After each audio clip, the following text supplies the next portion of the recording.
Hi అండి. గుర్రాల మీద అయితే అంతసేపు కూర్చోలేము కదా, కొంచెం సేపు రిలాక్స్ అవ్వడానికి దిగాము. టీ స్నాక్స్ తీసుకొని మళ్ళీ బయలుదేరటానికి రెడీ అవుతున్నాం. అందరూ కూడా నడక మార్గం చూడండి, అందరూ రిలాక్స్ అయ్యి కొంచెం సేపు మళ్ళీ ఆగి వెళ్తున్నారు. ఎవరు అయినా సరే డోలీ కానీ గుర్రం మీద కానీ నడకదారి కానీ వెళ్ళే వాళ్ళందరూ కూడా కష్టంగా వెళ్తారు. అంటే ఇష్టంతో కూడిన కష్టంతో వెళ్తూ ఉంటారు. ఏదైనా కొంచెం కష్టపడితేనే మనకు ఆనందం కూడా కలుగుతుంది.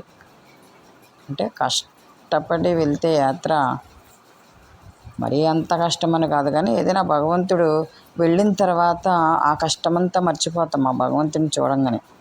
మేమైతే ఎంత కష్టపడి అమ్మ ఇంకెప్పుడు కూడా వస్తుంది ఎప్పుడు వస్తుంది అని ఆ గుర్రం వాళ్ళతో వచ్చి రాని హిందీలో మాట్లాడేవాళ్ళం.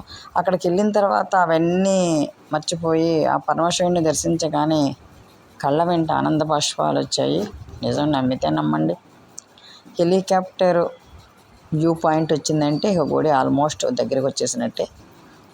కానీ రేటు పరంగా చూస్తే హెలికాప్టర్ ఖర్చు చాలా తక్కువ, దొరకదు సామాన్యంగా. కొంతమంది దాన్ని బ్లాక్ చేసి దాన్ని మళ్ళీ వాళ్ళు ఎక్కువ రేటుకి అమ్ముకుంటూ ఉంటారు. మా ట్రావెల్స్లోనే 35,000కి వెళ్ళి వచ్చారు ఒక్క మనిషి. కానీ హెలికాప్టర్ ప్రయాణం అయితే ఈజీ అన్నమాట. చాలా సుఖవంతమైన ప్రయాణం. 5 నిమిషాల్లో మనల్ని గమ్యం చేరవేస్తుంది. వాళ్ళు ఉంటే దర్శనం చేసుకుని వచ్చేయచ్చు, లేకపోతే అక్కడ రూమ్ తీసుకుని కొంతమంది తెల్లారే వచ్చారు హెలికాప్టర్కి.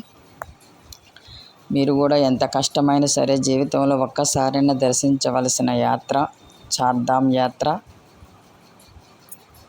అందరూ వెళ్ళి ఆ పరమశివుడి జ్యోతిర్లింగాన్ని దర్శించి ఆయన అనుగ్రహానికి మనం అందరం కూడా పాత్రలు అవ్వాలి.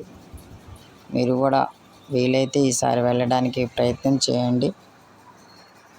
కొంచెం ఇబ్బంది అనేది ఉంటుంది, ఇబ్బంది లేకుండా ఏది అనేది జరగదు. హిమాలయాలో ఉండే పరమశివుని దర్శించాలంటే ఆ మాత్రం కొంచెం కష్టపడాలి కదా.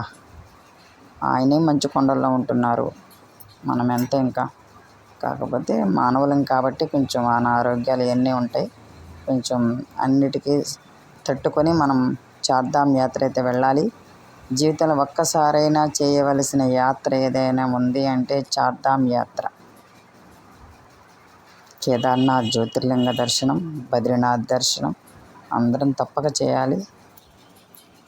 మీరు కూడా ఈసారి వెళ్ళడానికి ప్రయత్నం చేయండి. దీపావళికి గుడి ఆల్మోస్ట్ క్లోజ్ అయిపోతుంది. మళ్ళీ అక్షయ తృతీయ రోజున ఓపెన్ చేస్తారనమాట. కేదార్నాథ్, యమునోత్రి